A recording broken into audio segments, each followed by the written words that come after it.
All right, guys, good afternoon.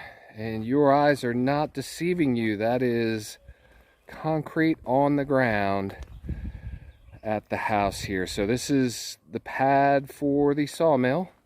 We poured it yesterday. It was rainy and junky, and it came out much better than what I was expecting.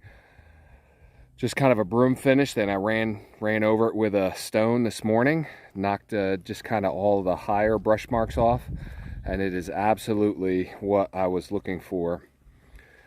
Over there you can see something protruding out of the concrete there. That is a pipe I had put in for my hand winch, or the winch that's going to pull the logs up onto the log rack. So I had that embedded in concrete there, so that's in there nice and solid. And yeah, just one more thing. So it went great yesterday. I say it was rainy and junky. It just wasn't great. I had gentleman, Bill, helping me out, and his buddy Dave came over, and it certainly would have taken much longer if they weren't around to help me. And the driver, Melvin, he was fantastic, and everything just worked out great. So this is what we're working with. So we're gonna let this settle. I'm gonna leave the boards on for one more day. I'll probably tomorrow morning I'll come out and take off the form boards and get a decent look at the slab itself. So over here, of course, you guys know, if you've been following along, I had 2 slabs poured, and this was the second one. This is where the cistern is going to go. Now, I took less. I didn't really do anything with this. I edged it and I broom finished it, but I didn't knock the high points off or anything like that. So this is just kind of as you see it. Any of those, this really isn't that important for the cistern that's going to be sitting on top of here. So I'm really not concerned with how this the finish kind of looks. So in fact, I didn't even cover this last night. We got quite a bit of rain, and I didn't even cover this last night. So hopefully the integrity of the concrete is going to be solid. But like I said, this is really just going to be holding a bunch of water, and the base is solid. I'm fine with it as it is.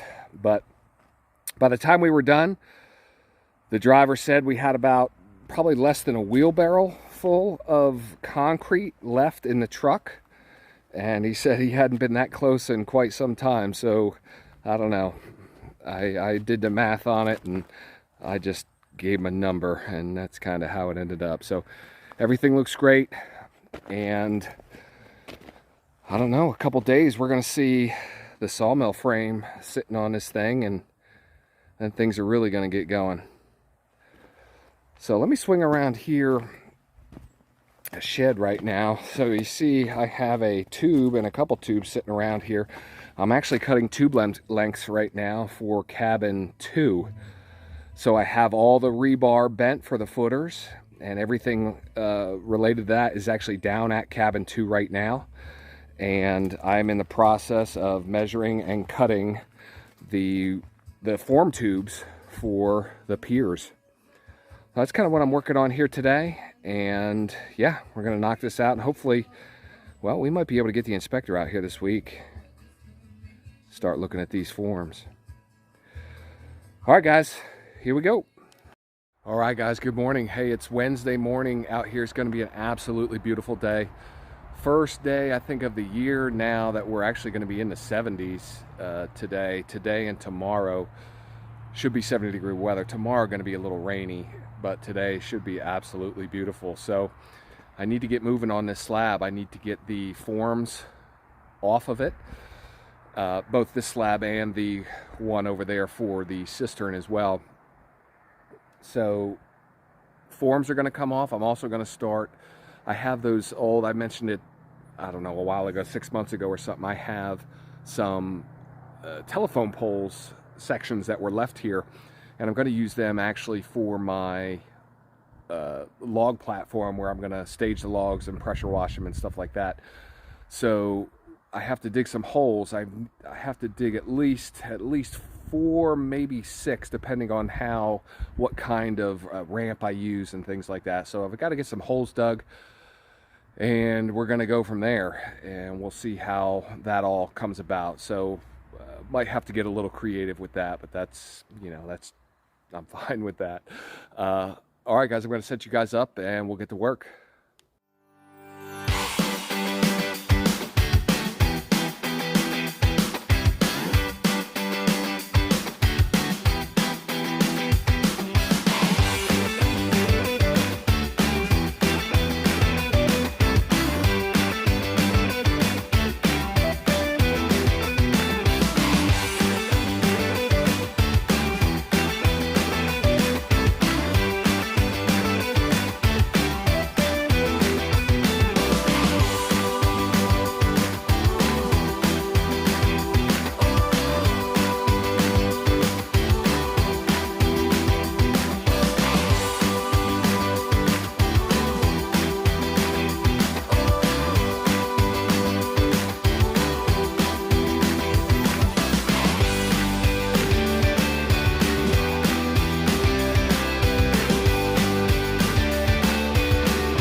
All right, guys, well, the form came out really fantastic. Really a lot easier than what I was expecting.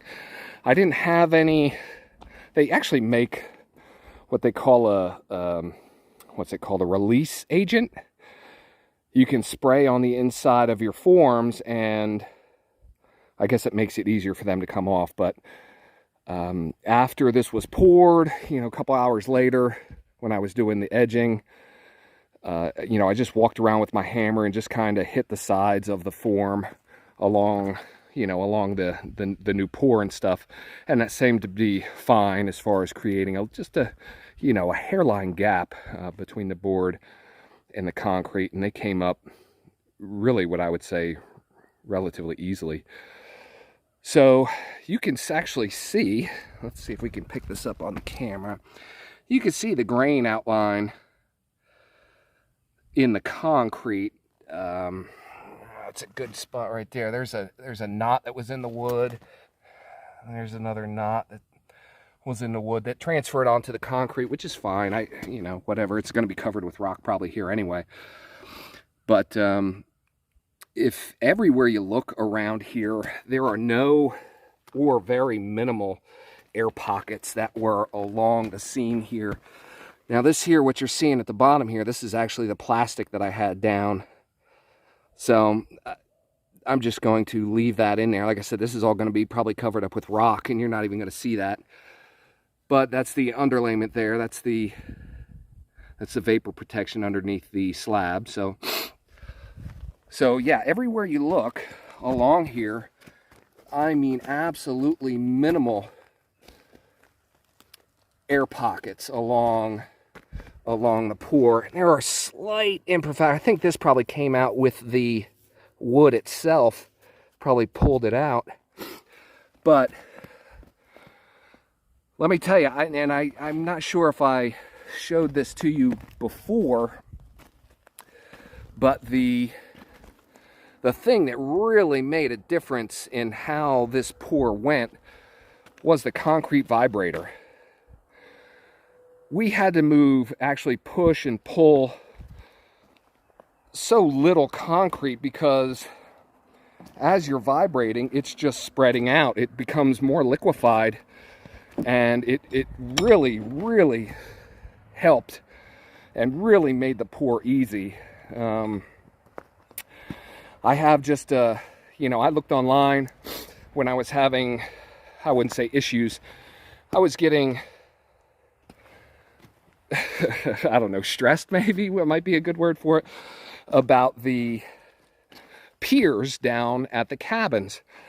Just having to use a stick to kind of thrust up and down inside the footer and then inside the pier itself to try and get the air pockets out, and then having, you know, moderate success with it. So I just so happened to stop into Harbor Freight one day, and they had a concrete vibrator in there. I looked them up online, and they were $500, even up to $1,000 and stuff. It's crazy. And I really wasn't going to spend that much money for something that I was going to use here within the next year and then never bother with it again. But so Harbor Freight had one, $100. I was like, okay, let's see, you know, let's see how this is going to work. And I mean to tell you, I could not be happier with it. In fact, if it's, you know, typical, or I should say not typical, but, you know, if it is,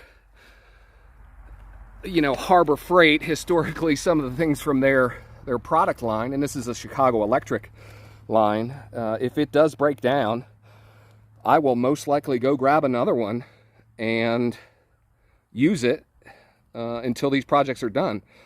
Because I mean to tell you, that thing, I mean, you can see, just I've basically walked around the whole thing now. There isn't an air pocket that's larger than, I don't know, it's smaller than a dime, absolutely. Maybe smaller than a pea, something like that. Like I said, it was absolutely fantastic. I got nice tight corners. It was really great. So, okay, well, from this point, I'm gonna go around and just kind of get all this edging stuff off of here. I'll sweep it up and let it bake out here in the sun. Like I said, today's going to be in the 70s, so hopefully this will dry it out a little more. And then we got some rain coming in, so yeah, all in all, 100% success on the way this looks. And like I said, its functionality for me is priority number one. So this I couldn't ask for anything more. And like I said, that vibrator thing it was spectacular. It was spectacular. Okay, I'm going to sweep this off, and we're going to head on over, and we're going to take the forms off of the other slab that was poured over there. Here we go.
Okay guys, just got the forms off of this slab here, and it is equally as impressive to me as the larger one. Again, very smooth sides, basically no air bubbles. Again, the stuff you're seeing here is the plastic that was down as a vapor barrier. You're seeing the outline of the wood grain and stuff like that. But look here, this is the largest air bubble I've seen, and I mean, that's the size of a pea. Anyway, I just can't say enough good things about that concrete vibrator. It works well. I mean, look how sharp this corner is. Yeah, this may absolutely have nothing to do with the actual performance of this slab, whether or not it's going to, you know, be here for 40 years or whatever, but I understand the science behind not having air in your slab, so I guess that's just a good way to kind of show that. This board here, this form board that was up here, struggled with it a little bit getting it off. I had a bit of leakage underneath the board here that actually held the board down fairly well.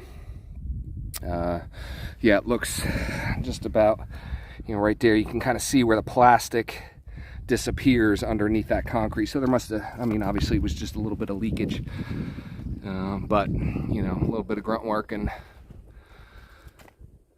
that's just how it is. So yeah, I'm gonna do the same thing. I've got all this kind of this I don't know what you would call it around this edging here, so I got to get that all cleaned off and broken off,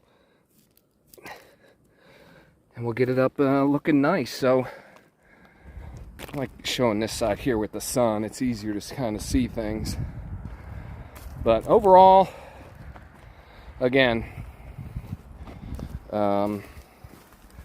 what I would say is a great success. Again, I'm not certainly no professional. I'm just a dude out here making it happen. So that's what it looks like. So yeah, so like I said, I'm going to clean this up, and then we're going to start shredding the shoulders. I've got a hole digger that I've got to dig some holes with. So yeah, we're going to get some shoulder work in today. You guys get to hang out and work out with me. All right, guys, let me clean it up. We'll get back to you soonest. All right, guys, I'm out here right now. I'm actually starting to assemble what I'm going to use for my log rack here. So this is probably a single telephone pole that's been chopped up into 4 pieces. There's 3 pieces here, and then there's another piece that's back there, kind of buried underneath that wood. So I was able to kind of make a path to get these 3 pieces out. Again, you can see the drag mark here. They were back in there, and yeah, so I dragged them out with the 4-wheeler, and this is kind of where they sit right now. So I'm coming up with a plan to how I'm going to build this, how deep I want them in the ground, how high up off the ground I want them, what the flat portion is going to be made of. But I wanted to show you this. I've only ever heard one other person talk about this, and it makes sense for what I have found and what I'm about to show you here. So look at this here. This is like there was a hole drilled and they put a cork in it. It's probably wood, and here's another one right here. So, I mean, now what I heard this other person talking about one time was the fact that they oil wood that is in the ground. Now, I don't know, I mean, obviously, I would assume to preserve the wood that's in the ground, and just to get more longevity out of it. But there's 2, let's see here, but there's 2 of them. There's one here and there's one on the other side that I showed you. I'm not sure if I kick this over, would I find any more?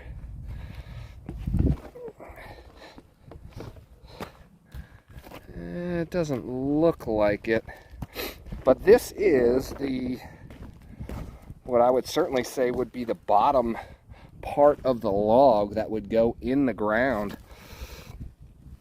And just simply because this is the widest beam that I have, and you can see this is literally like the outline of the tree. This is as far down on the tree, and here's the label for it, probably a serial tag or something like that. But anyway, I just thought that was neat. I didn't know I don't know. I don't know what this is for. I would assume it's to put some sort of chemical in the tree, in the base of the tree, and just trying to extend its longevity in the ground. I don't know if that's a normal thing or, yeah, I don't know. Somebody out there who knows telephone poles probably let me know. All right, guys, on with the project.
All right, guys, hope you enjoyed that that little time lapse there.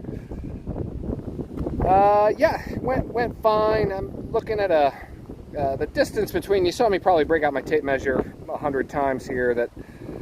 But this is about 6 feet wide and 6 feet long.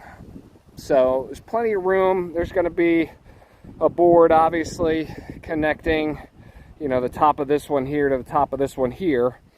Now you can see now this one here is obviously much taller than this one here. I'm eventually going to cut these to the level that I need them, but I'm definitely going to have the back slightly higher, maybe an inch or two higher, so that once I get the logs up, because there's going to be a ramp there, I'm going to use that longer board right there, that longer pole. I'm going to cut that in half. That's about 14 feet. So I'm going to have a 7-foot ramp on each side. and I'll winch it up onto there, and then once it's on this section of it, I'll pressure wash the log and get it ready for the mill. But like I said, I want this back portion higher so I won't need to winch it. Once it gets on here, I can just roll it. It'll roll downhill, and then I'll have some connecting pieces that are going to flop down and connect right to the mill itself. And then when the log gets over there, I'll be able to lift them up, and they'll sit vertically and they'll stay out of the way while I'm walking up along this area here with the mill. Anyway, hope you got all that. I'm tired, and my shoulders, you know, they've had it today. And this really, I mean, I dug 4 holes, and that post hole digger is that thing right there. I have hated that my entire life, but I mean, it works, it's effective, and it doesn't take too long. So it just, you know, it is what it is. Anyway, so you saw me put that gray soot you saw me putting down inside the holes. That's concrete. Okay, I am a big fan of just doing that dry packing with that concrete, because it packs in there super tight, and I mean, you can really wrench on these posts right now and they're not going anywhere. So once that, I mean, obviously it's going to pull the moisture out of the ground. It's going to rain the next couple days, so it will eventually turn to concrete. But the idea is that being able to pack it down in there much tighter than you are if you just use kind of the larger stones. Now, I did, especially on this one here, and especially this one over here, because my hole wasn't really in the best spot, so I had a much larger hole than I wanted. And you saw me kick quite a few stones in there, and that was just to take up filler.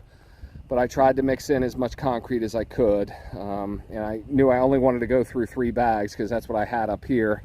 I've got some more sitting down there in cabin 3, but I didn't want to go down there and grab another bag. So it is what it is. This is not a structural component of anything. This is just going to hold logs, so this will do absolutely fine. So yeah.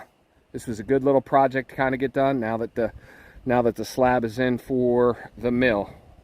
So this is just kind of logical next step. So the logs I'm going to have across here, I'm actually going to take this larger log here, the actual base of it, and I'm going to rip that down the middle with my chainsaw. So it'll be kind of like 2 half-moon pieces that are going to go down on top of here to here and then there to there. So that will that'll be fun. I haven't ripped anything with the chainsaw yet, and yeah, well, we'll see what happens. I'm not quite sure when that's going to happen. Like I said, it's windy out here right now.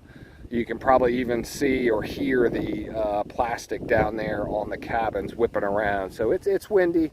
The weather's coming, but you know, today last time I looked, it was 72 degrees. So it was absolutely beautiful today. So I'm glad we got this done.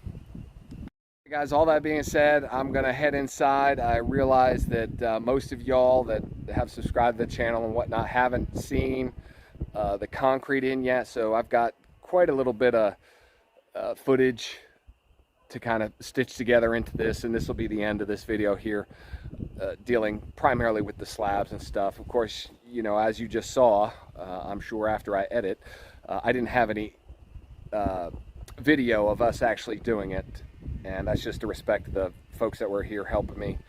And yeah, well, basically that's it. That's it. So anyway, it's in. I got stuff going on, and you guys, we appreciate you guys watching. All right, we'll see you on the next one.